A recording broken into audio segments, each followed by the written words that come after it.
Good afternoon, ladies and gentlemen. Welcome to the video conference of Banrisul to discuss the results of the second quarter 2025. To start off, we would like to apologize for what happened on Friday.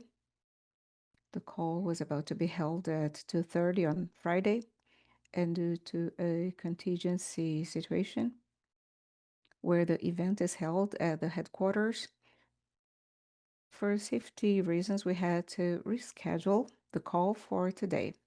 So we would like to thank everyone for attending the call at this time. Let's start. The video conference is being recorded and the replay can be accessed at the IR website as the event is completed. And the broadcast has simultaneous translation into English, should this be your preferred language. You can click at the bottom of the screen. Let's go over the event. We are going to divide it into 4 parts. An initial phase where we are going to broadcast a video on technology update, and the bank will share this information about its evolution, and then our CEO will address the highlights for the half of the year, and then the financial director will discuss our financial performance. And then we are going to have an interaction with APIMEC. We are holding a public meeting with the members, and we will close with the Q&A session. So let's see our video on technology evolution of Banrisul. Digital transformation. For us, it's more than a trend. It's a mission. It's culture. It's changing the way we think and act. Understanding that technology is not only a tool, but rather strategic decision, delivering value with intelligence, empathy, and a purpose. At Banrisul, innovating is a verb we use every day, continuous evolution with total focus on client experience. This story does not start now. We're about to celebrate 97 years, and we have always been at the forefront of innovation. And we started the technology back then with the first steps in the direction of modernization. In the 90s, 80s, we started using computers more extensively. In 2001, we revolutionized the means of payment. In 2005, we launched Internet card with smart chip. And 2007, with Banrisul Celular, we started with innovative services for the time. In 2018, we created the unit of digital transformation, focusing on client experience and agility. In 2019, we launched a new app. During the pandemic, our transformation intensified and our digital dimension gained strength. New journeys were incorporated, bringing more facility and comfort to our clients. Higher providence, credit cards, and new credit modalities, opening of accounts to companies and individuals. Today, our app has new functionalities and optimized journeys, much more intuitive. Agrofácil revolutionized the way we provide services to agriculture, and our channels are ever more intuitive and centered in the client. Our humanized service is ever stronger. We believe that innovating is evolve our more human side, more empathic, more committed, and closer to the customers, with more than 4 million clients. Our digital transformation goes beyond the screen. This is for life, for the whole country, for the future. We actively participate in the financial activities in Brazil. We develop emerging technologies for a new era of digital assets, and with Banritech Fly, we propelled businesses into new business models.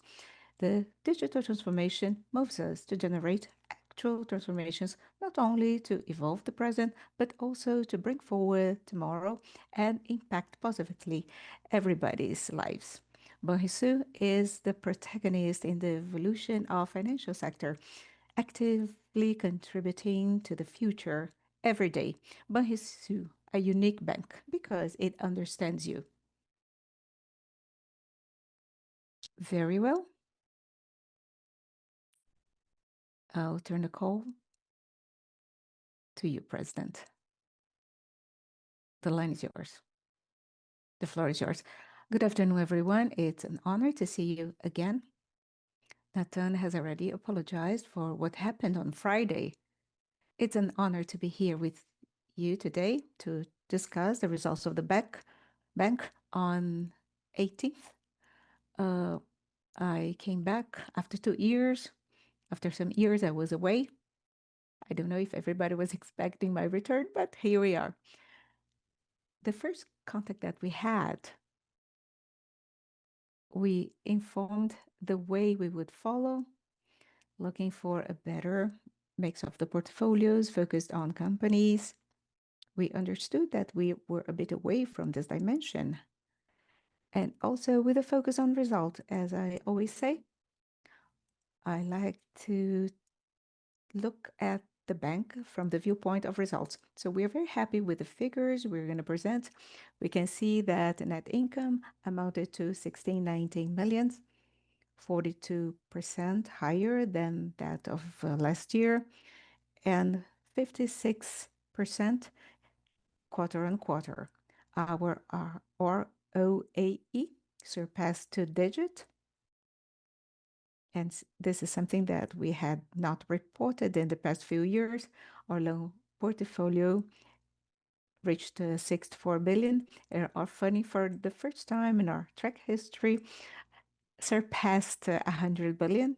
That shows the confidence that our clients have placed on us, individuals, millions of individuals who are our clients, as well as companies and major investors of our companies that started to have a more appropriate relationship with Banrisul. Our net interest income is also increasing, as we can see in the result, 1.6 billion, a growth of 9.8% year on year and 6.4% quarter on quarter. Cost of risk is also controlled, and administrative expenses are also well controlled below the inflation, so we are on the right track. The bank will continue along this pathway. This is our purpose. With the control of delinquency rate, we made some important changes in renegotiation as a result of the resolution 4966 that changed the way we carry our provisioning. So our credit appetite will continue to be focused on companies with all the caution necessary, considering the Selic rate as high as it is. But this is our credit appetite, and we are confident we are going to reach the end of the year with positive results. Thank you, Nathan. Thank you, President. Let's turn the call to Gonzaga to discuss the lines of results and the lines of the results of the quarter. Good afternoon, everyone. We are once again reporting to the market, rendering accounts on the results of our bank. Our profitability of net income stood at 56.4% in the quarter, an increase when we compare the first quarter of 2025 and the second quarter of 2025, and 52.7% if we compare the second quarter of 2024 and the second quarter of 2025. If we compare the half of the year results, we report an increase of 42.4% higher when compared to the first half of 2024.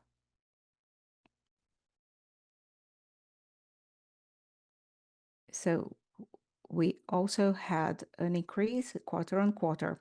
Our ROAE, we had a growth of 5 percentage points, 9.9%, 9.3% in the first quarter of 2025, and the second quarter of 2025 closing at 14.3%.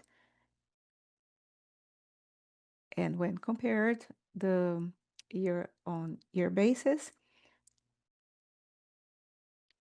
the second quarter of 2024, when compared to the second quarter of 2025, we had an increase of 4.4 percentage points. And the half of year results, we reported a 3 percentage points growth. All the numbers are familiar to all of you. We are just reporting the highlights of the results.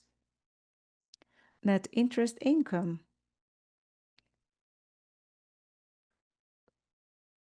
The second quarter of 2025 had a growth of 9.8%.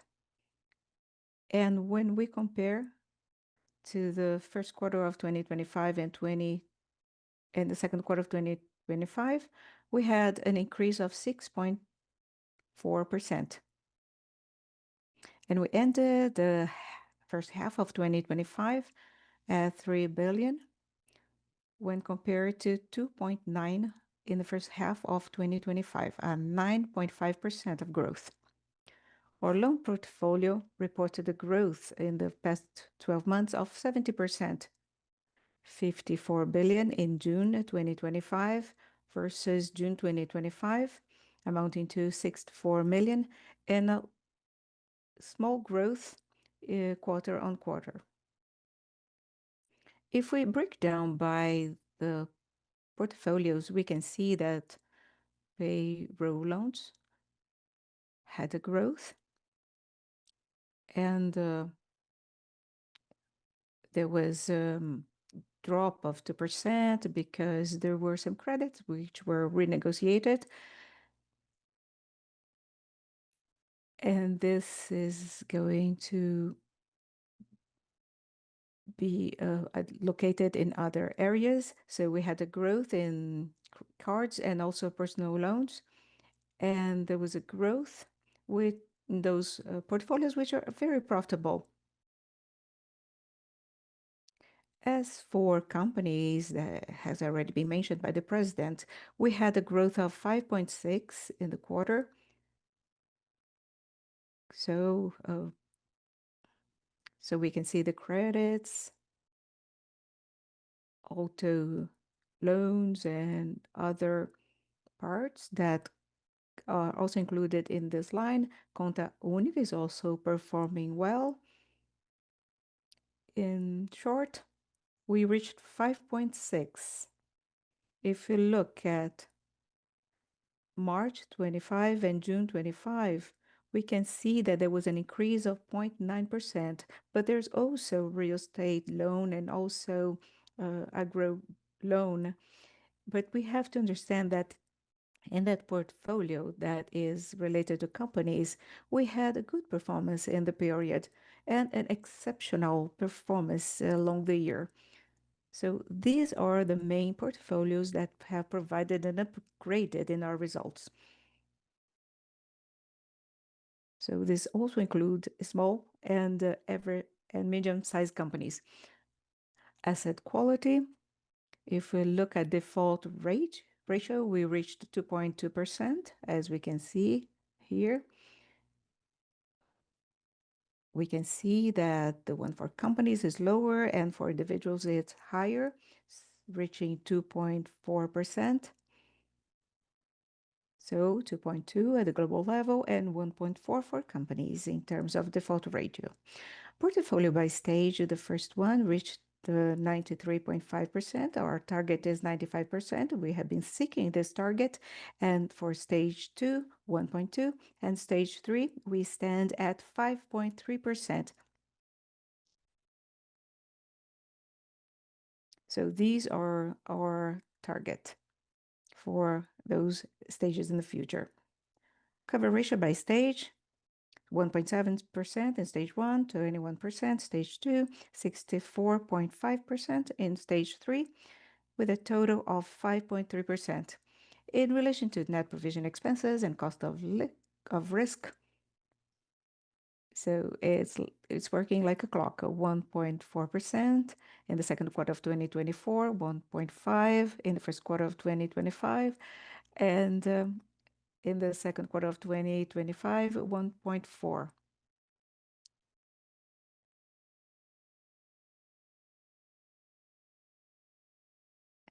So we ended in 184.4 in the second quarter of 25, and we had a little increase in between periods. And then we make the adjustments of the portfolios based on the 4966. And then we made a very strong work in the retail with our collection team, and we came to those results. Administrative expenses, we reported a 5.2% when compared the quarters of the previous year, and 3.5% quarter on quarter. Everything under control. And for the year, for the first half of 24 in comparison to the first half of 25, 4.6%, a little below IPCA. And then we have the breakdown of our expenses, all the details. And there are many lines of which we have been streamlining the costs, branches, leases. We have been merging two branches into a single one. So we've been doing work to streamline the costs, and we have been cutting expenses with advertising, including. So we had a drop of 2%, showing that the company has been controlling its expenses from all sides.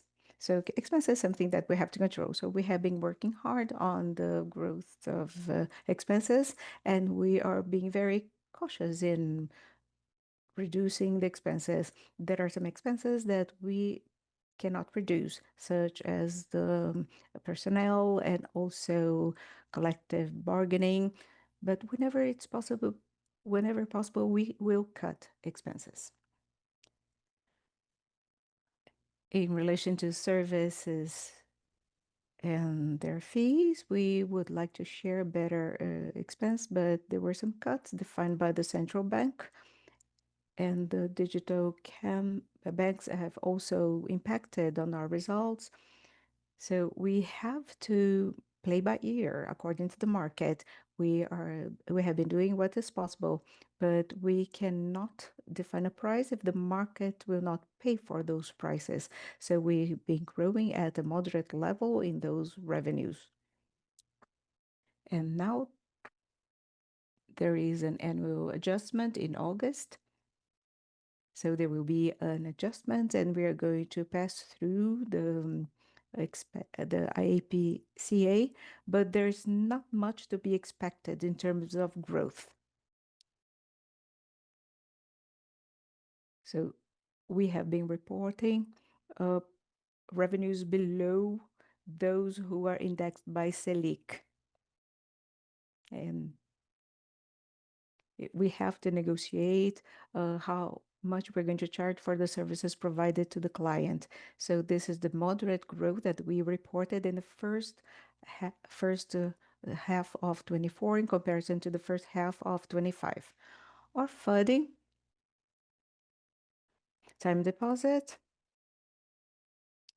with the cost at the global level versus Selic. Of course, there's Selic, there's also demand deposit, but time deposit is our flagship. And we also have the LCI, LCA, and these are included in these costs. In the global funding, 93, 104 billion. We have a 5.7 growth in the as a growth in the half of the year. But if we observe, this includes time deposit and demand, and we can see that the growth is above the average Selic of the period. Our indexes have been making headway, and we have been balancing the assets and liability as we are very aligned in this line, and we have been capturing a very healthy performance in the prefixed funding in order to secure the portfolio so as to avoid any market swaps and any other operations in order to protect our portfolios. So we have been doing this in a very friendly and organic way.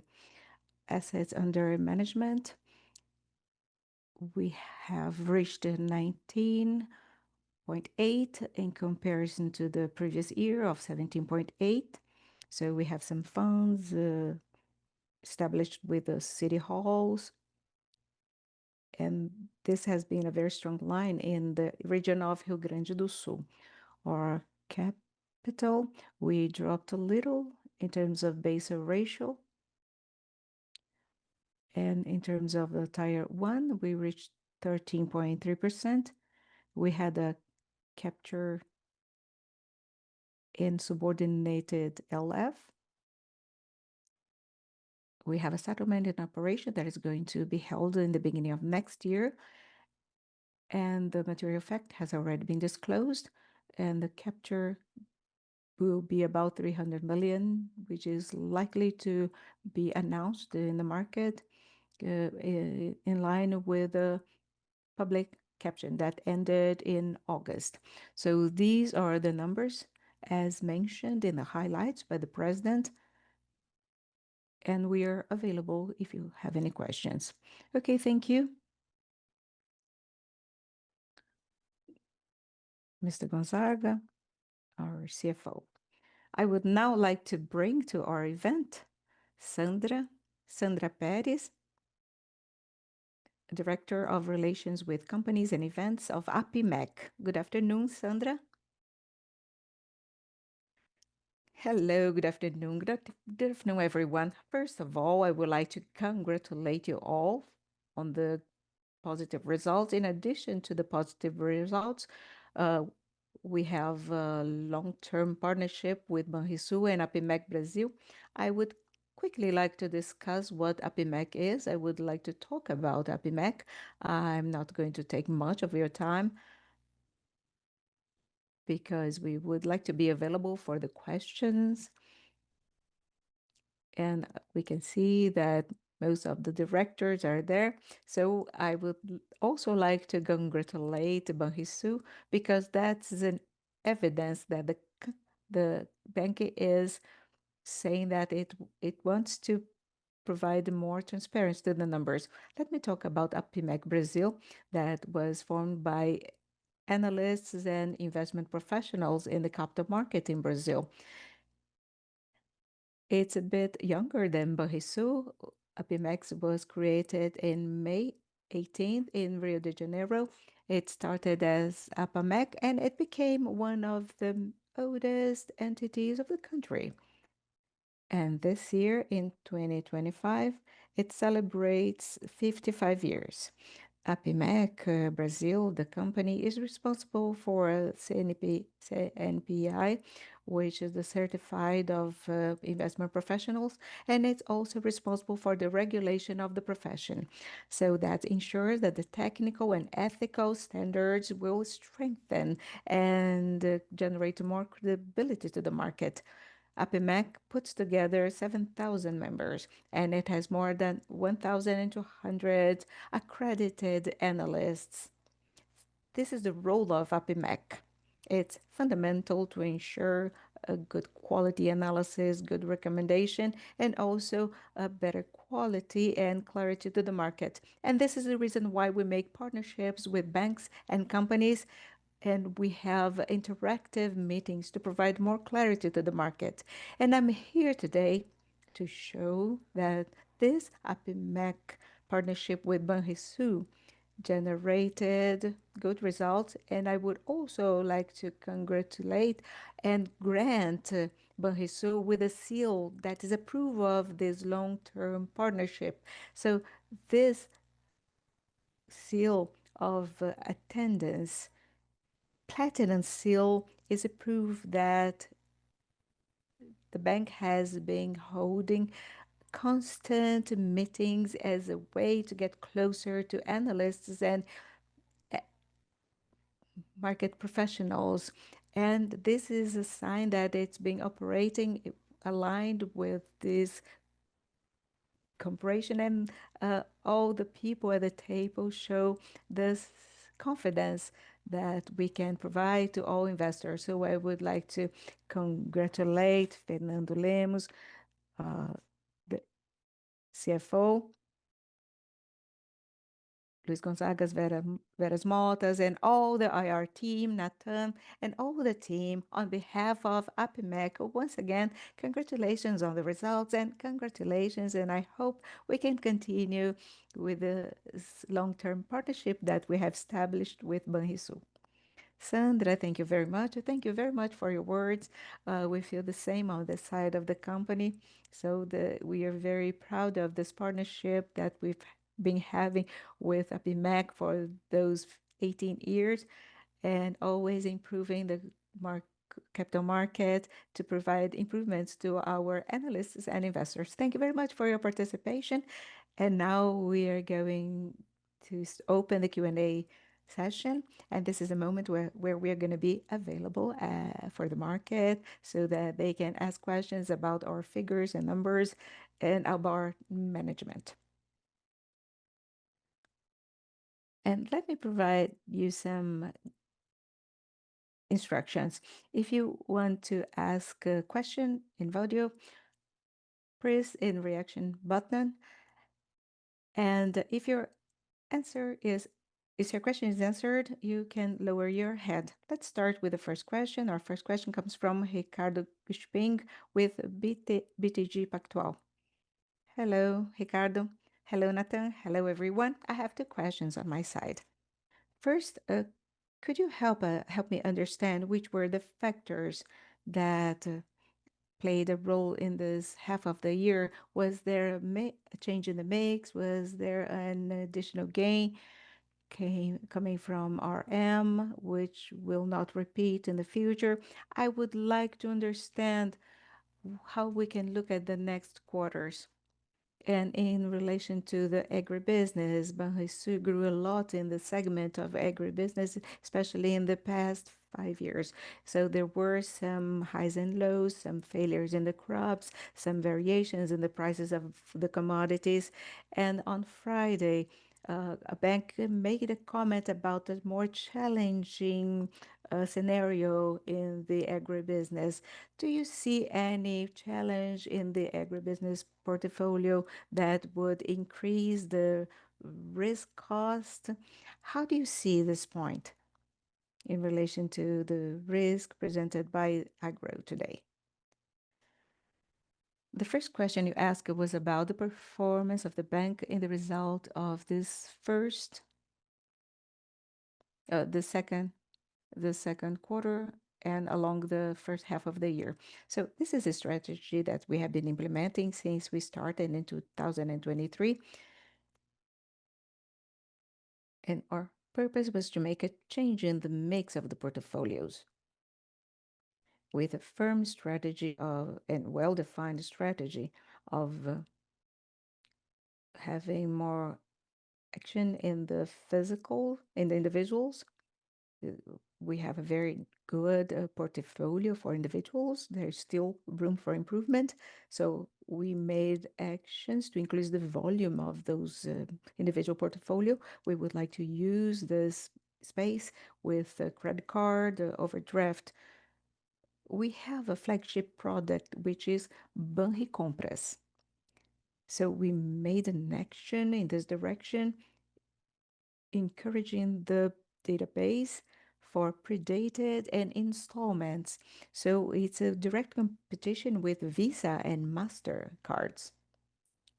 But we have the weapon to make changes with the pricing. So in fact, it is a predated electronic check installments the client would purchase at the store, or he can make installments uh, of 12 months, and the client can will pay on 30 days later. So there's a mismatch with the salary sometimes, and margin of this compras is always in the overdraft, and then the client would receive the salary, the payment, or a lease, or any income that the client might have, and that would reflect in the overdraft account. And we can see that there was growth in this product.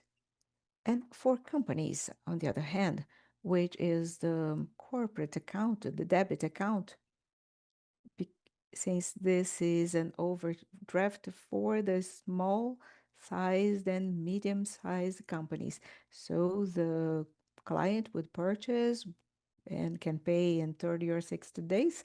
So there is a, a, a benefit. Uh, and this is also a line where we grew. If we look at the company account, we can see that we grew by 70%. And there's also Conta Única, which is also a well-accepted product by all the segment, small, medium-sized companies. And that is a product that offers good margin. And we also have a Conta Única for the agribusiness that offers a good margin. So all those products put together, in addition to the digital discount that we didn't used to have, and we have now a quite large company. So we grew by 21% in the company area.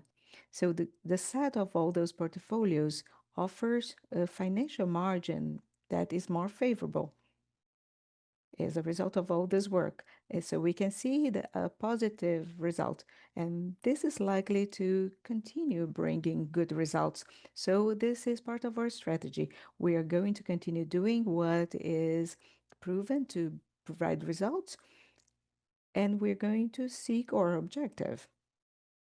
So it's a group of strategy and hard work. In relation to the agribusiness, would you like to discuss this? Yes, this is a concern. There's a concern in relation to agribusiness.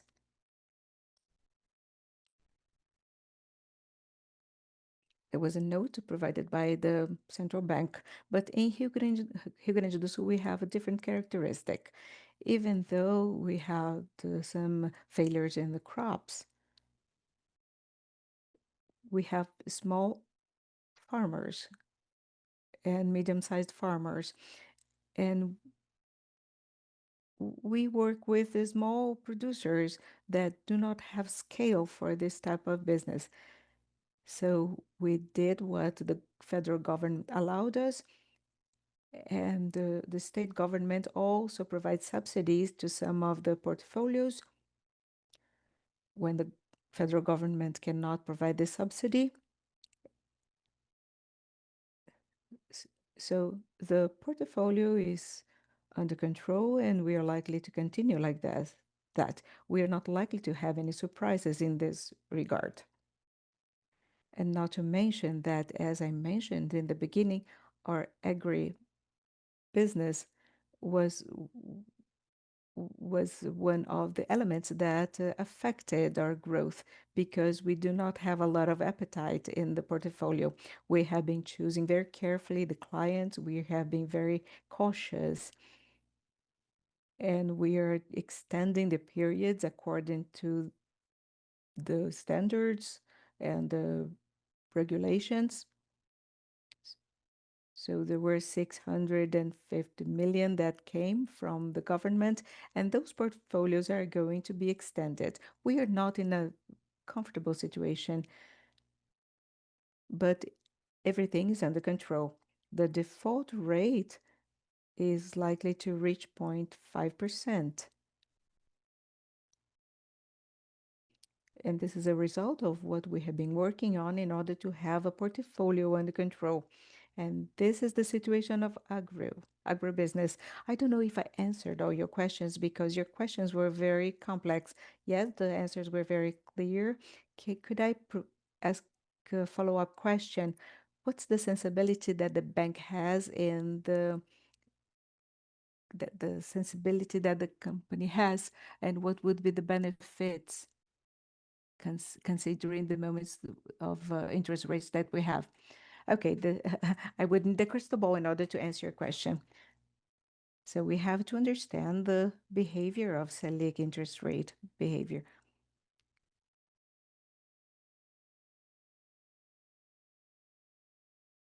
In 2026, we are going to observe the behavior of the interest rate. So the government might intervene depending on the behavior of the interest rate. And services has been growing. Even though inflation rate has been dropping, but services increased, it stood at 2.5 on an annual rate, and that makes a lot of difference in the accounts, and that would impact the inflation rate. I do not see inflation rate coming down, but for every 100 pips, we're going to a point where we are going to be at the top of the pyramid, and there's not much room to grow. And we have then to grow volume. We have to grow volume with good products. So 4966 is being implemented. It's going to help us. It has some default, but it has some the virtues because expenses are going to be there every month. You do not have to wait all that long in order to lower your loss. So this resolution is going to help us in terms of prices. It will help us in the margin. Only to complement Gonzaga, the bank work did a very good work to reduce the structural mismatch. So the variation of the Selic will not have a lot of influence in our balance rate. The level of uncertainty is very high. We cannot imagine what can happen on one side or the other, but we are looking for a minimization of the mismatch. I don't know if we answered your question. No, that's great. That's very clear. Thank you. Okay, thank you, Ricardo. Let's move on now. I would like to give the floor to Olavo with UBS. Olavo, can you hear us? Yes, I can hear you. Hello, Nathan, Fernando, Gonzaga, everyone. I hope everybody's okay. Thank you very much for the opportunity. I have two questions on my side. The first one is to address a point that attracted our attention, which was the credit recovery. We saw that the performance was very good when compared not only with the first quarter, but also to previous quarters. So in this topic, this is my question. Could you provide more color on what was done in the execution so that we can understand which were the decisions made, what was the effect of this in practice? My second question along this line is to understand the level of sustainability is this going to repeat? Are you expecting this to be repeated in this third and fourth quarters? Are we going to level off this credit level so that we can understand the guidance? Whether you're gonna deliver in terms of cost of risk. And there's another question about another topic. Considering what has been disclosed by the local press, and you also published the material fact on the negotiations of Folha of the civil servants of Rio Grande do Sul and the payroll. Could you provide an update about this in terms of what have you been talking about internally in terms of the payroll valuation so that you're going to use it for negotiation with the public entities? Did you come to any conclusions? Anything for us to understand its impact? And my last question on this topic is, do you expect to have any installments of this payment, or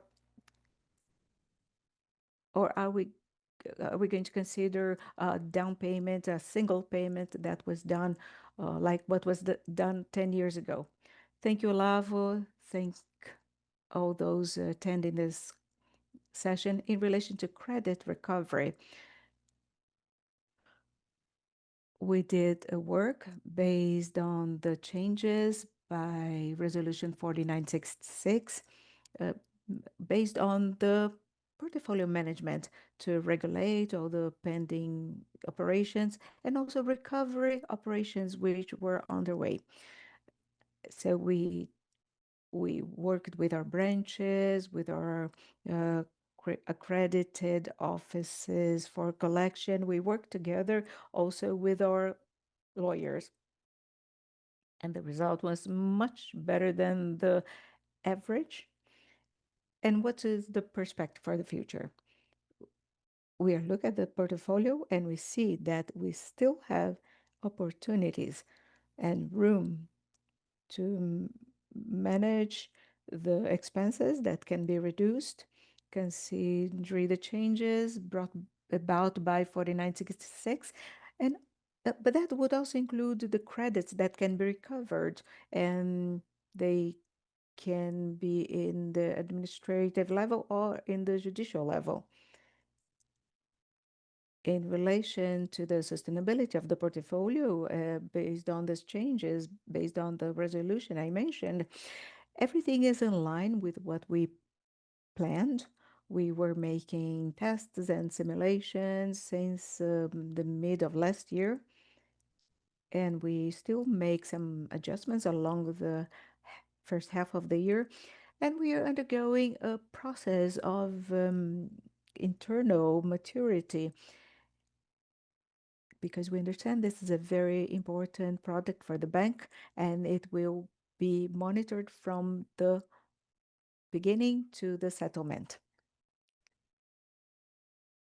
If you allow me, on May 15th this year, we stopped the bank at the commercial point of view, and we stopped for 45 days, and all the army of the superintendencies, the branches, all the employees who work in the front line with the client, we were all focused on the recovery of the default rate and also the losses. So it was a war activity that we did that was very important and we had very good results. It was a work of awareness and value generation purpose. Just for the market to know that this is a work that we did internally, and if we need, we can resume that work. And this is part of our management. We are also hiring a company,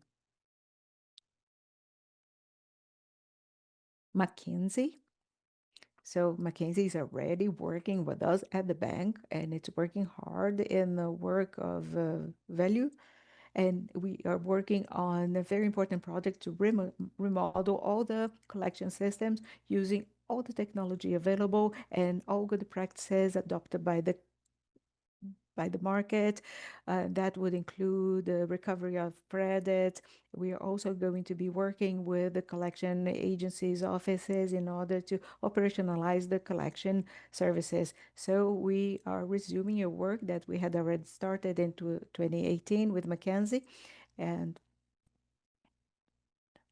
so this is a work that being resumed so that we can reduce the default rate and recover the assets. Gonzaga? Yes, sorry, Gazak. If you allow me, follow up so that we cannot move away from this topic. Considering everything that you brought to us in terms of information and details, and the message is very positive. Do you think we could work with a cost of risk guidance from the average point down? Would that make sense? I cannot answer this question. I don't know how to answer that. Okay, that's wonderful. I wouldn't say that, but interest rates are very high. The credit appetite of companies, in relation to this, we are being very cautious.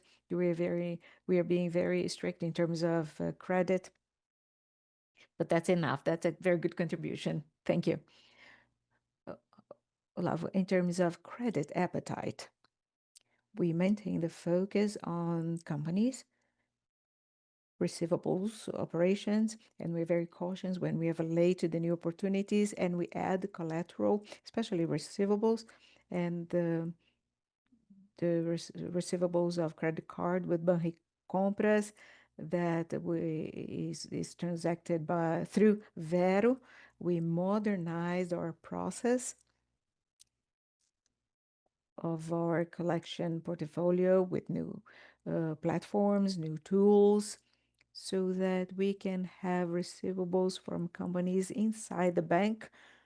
And with this, we can make, say, more secured concessions and also adding value, bringing in receivables and payables, payrolls from companies, and payroll is a focus of the bank for its growth. We are modernizing the process of opening accounts for payroll purposes, and we are at a very advanced level, and we have been doing very good results in the digital account that also touches upon the opening of accounts opening for clients who are going to receive the payroll accounts that are going to be receive their payments through the bank.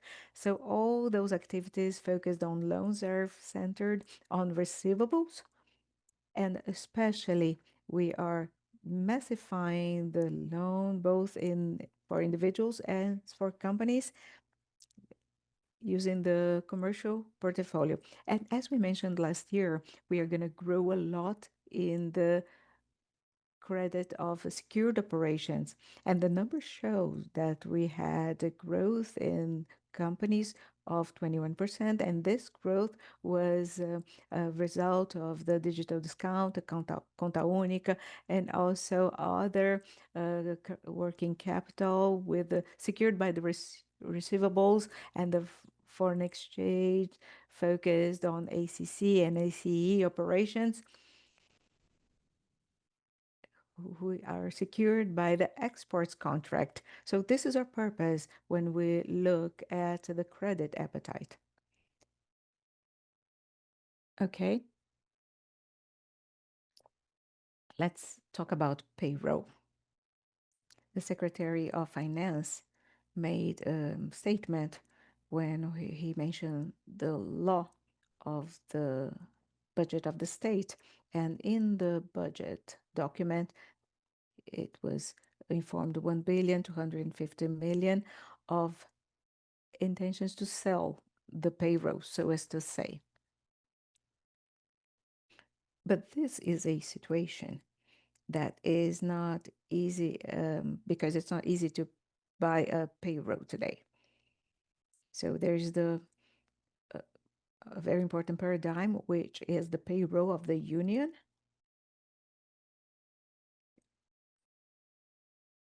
And any bank can bring and we can pay that is 0.03%. So if the civil servant gets 10,000, it will have a 3,000 of a discount, and it will get a 7,000 net in his bank account, and we would have 0.03%. And the one that civil servant can have a payroll loan, and that would not be charged, only the net value credited by the payroll. So we are not going to pay that percentage because it's very expensive.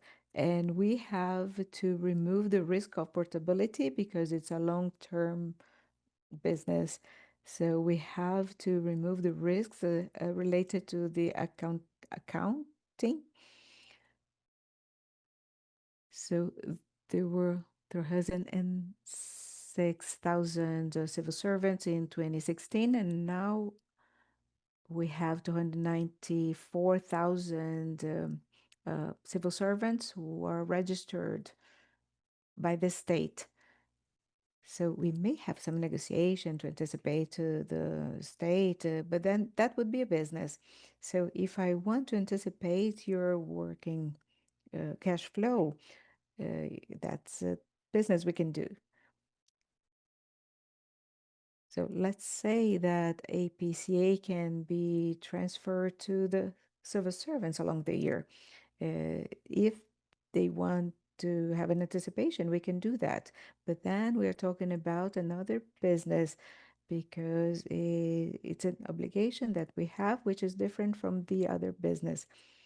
So we can have an interest rate for the anticipation. And this is something that we have in mind, and that's where we're going to do business with the state, if so. Okay, Gonzaga. Okay, everyone. Thank you. Thank you, Olavo. Thank you, everyone. Let's move on to Yuri. JP Morgan. Yes, Yuri. Hi, Nathan. Good afternoon. Thank you very much. I hope everything's okay with you. I would like to do a follow-up on the topic of refinancing, renegotiation.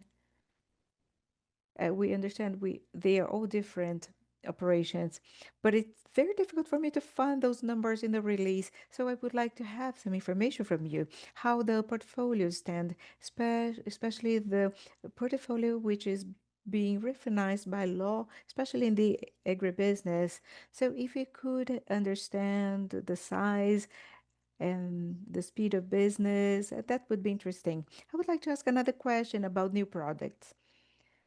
As you said, yes, I heard about different things, but I didn't hear anything about the CLT credit. I know you have growth in the loan portfolio, but the CLT has a collateral that sometimes the bank is still working in this area, but it's not so strong.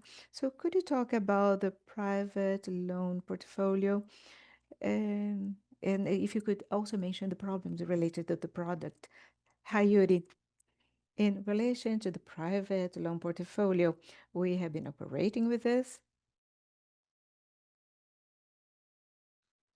We are is in the beginning of this operation. The operation depends on some adjustments, systemic adjustments, some platforms of concession and monitoring platforms,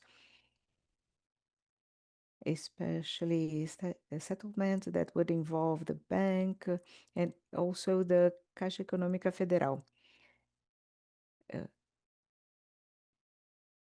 we know that there are some banks which have been working with this at a faster speed, but now we are granting to the employees of corporate who have businesses with us, we are offering this product, or the ones who had an agreement of a loan portfolio direct with the companies.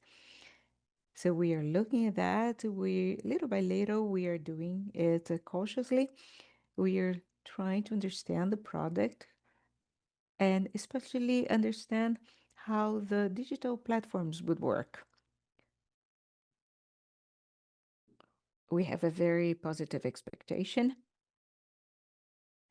and we are placing bets on the product, but within safety limits so that we can control the, say, the concession, but especially the return of the settlement of those operations and the installments that still have to pay for the bank. As I said in the beginning, that depends on some adjustments that we still need to make. Febraban and other banks in the associations are working hard. They have meetings every day to make those adjustments of the system and to make it as reliable as possible from the viewpoint of mm, portfolio management. There's a second part of your question. Yes, it's about renegotiated, refinanced portfolio. So in the breakdown of the portfolio, I see it in others, but I cannot understand what has been refinanced by law and which ones are of this kind. Do you know, do you have the numbers by heart? Yuri, are you talking about the agri area? Yes, but you can mention both. You can even mention this in general terms, how the portfolio is managed as a whole, and then you can be more specific and talk about the agribusiness. This is a very small portfolio. It's a small portfolio. It's not very significant, and in relation to the agribusiness, we are now receiving the orders of renegotiation. We have about 700 million in the portfolio, and this is within the limits as defined by the federal government, and we received an additional 150 million to provide subsidies to the interest rates. What will be the number at the end? We still do not have this accurate number, but out of the total number of which is maturing, 30% of the clients are paying, and then we are going to start the renegotiation. We are going to extend the term for 3 years. Does it make sense to think that this agro portfolio has a 1-year period to be considered? We have 2 portfolios. BTS, we renegotiated with a term of 10 years because of the flood of last year.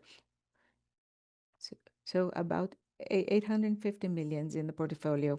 So the duration of the portfolio will be 48 months, half of the term, 10 years, 5 years, okay? This was a portfolio that was formed because of the flood, and now the other portfolio is being negotiated for 36 months.